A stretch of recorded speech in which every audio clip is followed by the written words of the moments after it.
Attracting investment is a two-way process, relying on both push and pull factors. 5 years after Brazil's state-owned oil company Petrobras halted its joint venture operations in Nigeria, its return is now imminent. This development follows President Bola Tinubu's recent state visit to Brazil. At a joint press conference in Brasilia, President Tinubu stated that the return of Petrobras would revitalize economic cooperation between the two countries, particularly in the energy sector. During the visit, Nigeria and Brazil signed 5 memoranda of understanding aimed at strengthening collaboration in trade, diplomacy, science, aviation, and finance. One significant outcome of these agreements is the approval of Air Peace to commence direct flights between Lagos and Brazil.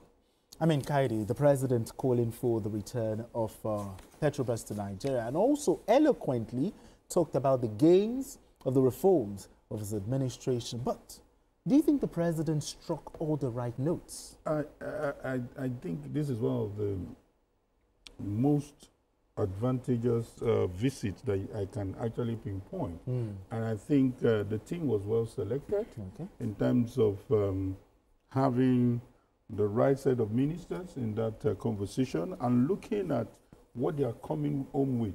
You know, the idea of Petrobras is as good as almost happening immediately. And the flight, for me, you know, you need to see the stress that people go through when you have these connecting flights. Even as close as some countries within Africa, you have to spend almost 24 hours before you get there. Now you're talking about, you know, South America, for you to have a direct flight. That's a big plus, and it's a big win for us. And of course, maybe we know distant time, we are also going to be having, apart from Air Peace, some other airlines, joining into that. So for me, it's a big one, it's a big win, and to also delve into this. And this is a wake-up call to the Western power to know that, hey, Nigeria is not a country you can threaten. It's not a country you can threaten with some kind of tariffs and all that kind of threats. There are a lot of people who are always seeing prospects in Nigeria. And it's also a wake-up call to the naysayers about Nigeria. Some people are using their glasses, they are using their lenses very well, and they are seeing potential every now and then. And I think I like the way this administration is going about it. They are not ignoring those voices of critics, but they are busy staying focused, bringing all this investment, letting us know that, hey, watch out for the harvest period. Watch out for the outcome of these difficult decisions that we are taking. And I think they are proving us, you know, they are proving the naysayers wrong that, hey, we actually know where we are headed. And for me, I think it's a good one. Biko, Petrobras was in Nigeria, but they had to leave. What are the guarantees that it won't have the same issue, you know, again? Well, there are many reasons why businesses will exit a country. If the environment is not conducive, they will leave. Remember, there was a time when businesses, foreign businesses, could not lay their hands on their earnings here. Yeah, the airlines. Yes. And a lot of them were very angry. They didn't want to operate in the country anymore. But this president came, and through the CBN, they made sure that they cleared those indebtedness. And they said, look, if you have any valid claims, come forward with them. So that in itself is a confidence builder. It's a confidence builder. And I can tell you, for some time, people were worried about lack of investment in our oil and gas sector, with some of the heavy hitters leaving Nigeria completely. Now, Petrobras is one of the biggest oil companies in the world. And for them to come, to take the decision to come to Nigeria is significant. We can't wait to see them come to our country, but that will really, really invigorate our oil and gas sector. We need more investment. This president is moving from country to country, trying to open up the Nigerian economy to investors. And people like Peter Obi assume that he's just going there to play. And it says a lot about the kind of president such people will be. Because to be a president is not simply to sit in your country. We need investment. Now, given the example before, look at MTN, for example. If MTN had not come into our country, where would we be? Look at the size of MTN. The telcos in our country, they are bigger than the banks put together in terms of the size of their business. They're bigger than the banks. What are we talking about? They are bigger than the banks. Now, MTN comes in, we'll make more money as a country, we'll give employment to our people. Our people will be trained in areas where they lacked competence. That's true. There are all kinds of deliverables. The president goes abroad. You can see they've been busy every day since they got there. You assume that they went there to lounge. Abba.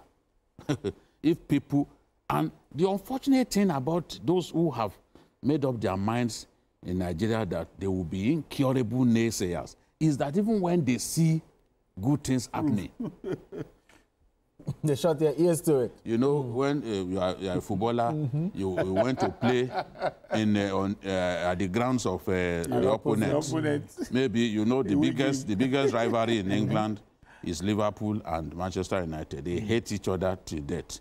It's like you go to play at Anfield. You are a striker of Manchester United and you score a goal. They are going to be abusing you. They will sing all the nasty songs. They have nasty songs in England. So the player will just be like, that means he's not listening to them. You cannot claim that you don't know that certain, as a result of this trip, certain things are coming to Nigeria. And if you thought the trip was simply for the man to go and sleep or to go and see his doctor, so he now has doctors in Brazil too. But you can see that every day they are meeting, they are engaging. You can see 5 agreements being signed. Even on food security. When the president came up with this idea of the livestock ministry, Brazil was one of the countries that we made up our minds to do business because they are very good in livestock production. They don't see those things. They always see the cup half empty. Not half full. Half full. But if you can see that, okay, these changes are happening. The man, the earpiece man said, this is a tremendous achievement for this administration because it's going to benefit from it. More jobs will be created. The more Nigerians are able to move to Brazil, for example, they will be able to do business at both countries. In the area of tourism, everywhere, because we are talking about even technology, manufacturing, you know, food security, aviation. Look at, this was a very busy time for them. And you have to give them credit for applying themselves to it. Look at the kind of people who are there. The ministers that, and the governors that the president took with him. You know that, you saw the Minister of State for Agriculture there, the man from Bogu. So you know that agriculture is one of the areas they are looking at. You saw the Minister of Aviation. You saw the Governor of Kaduna. Because today when you are talking about agriculture, Kaduna occupies a big epicenter in our country. Best producer of tomato, best producer of pepper, best producer of maize. So we are making progress as a nation. No one is saying, Tinubu has come, he has solved all the problems. No, you are not going to hear that from me, that he has solved all the problems. Oh, people are not hungry anymore. No, no, no. Woe betide me if I say that. I know that people are still hungry. But there is hope. So because when these things crystallize, the prosperity of our nation will be at touching distance. Exactly. When this old, and you know, foreign direct investment doesn't happen immediately. It takes a while. It's usually a gradual thing. But once it begins to happen, you think I won't want to see Marco Polo have an assembly plant in Nigeria? Those luxury buses, they are from Brazil. You think I won't be happy to see them do that here? Okay. Even airplanes, you know, unfortunately, we and Brazil, we were at the same level at independence. We were at the same level. Brazil, India, Singapore, we were at the same level. Malaysia, Nigeria was at the same level with them. But now we are a country that needs help. And wherever we can find help, the president must go there and get it. And you can't continue, if you know what you are doing, you can't continue to ridicule trips, this kind of trips, where you can see them, they are having meetings, they are having engagement. Oh, my God. I mean, Kaidi, 5 MoUs were signed. In fact, I was going to add to what the governor of Plateau State even said. Mufwang, you know, and this was somebody who was saying, look at what he said. He said, for us in Plateau State, the visit carried even greater significance.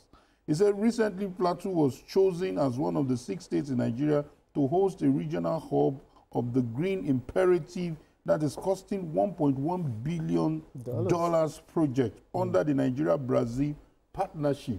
Now, this is somebody who is saying this is a huge opportunity and privilege that this president has given to, because as far as the president is concerned, he doesn't know the party you come from. It's about progress. Yeah, it's about his country. 5 MoUs were signed. Yeah. After the signing of this MoU, the question will be, what next? How do we make sure that, what do you think we should be doing right now to make sure that both countries, it is for those, it is not our job alone. Yeah. The foreign both countries got into an MoU. You are obligated to fulfill your own end. He is obligated to fulfill his own. It's not a one-way streak. It is a joint thing. And both countries will be working together. Even the president has the president of Brazil has said that Petrobras is coming to Nigeria imminently. That means it can happen anytime. So they are going to fulfill both sides of the bargain. And Brazil can see that, oh, livestock production, Nigeria needs help. This is an opportunity for technology transfer. They see that it's a win-win situation for Brazil. So Brazil will do whatever it takes to make sure that this succeeds. Because you are expanding market. You are expanding opportunities. Some people see despair, they see failure, but we see possibilities, we see success for our country. But BK, how can we make our own NNPCL like a Petrobras? Petrobras is a public-private company. Okay. And when they decided to become a public-private company, it was oversubscribed. It set a world record. It set a world record at that time. The future for NNPC is, let us do a flotation in respect of NNPC. Okay. Honestly, we'll find the funds that we need because people, it will be oversubscribed. Even foreign countries will come and invest. Foreign individuals will invest. So I think we have to get to that point to say, okay, we are floating the NNPC the way Petrobras did some years back. Once we do that, look at LNG now. Are you not happy? Exactly. That the way LNG is being run, because it's not run like a government. All it does at the end of the year, it delivers the dividends, what is due to you. Yes, and the 3 tiers of government will share the money. That's the way it should be.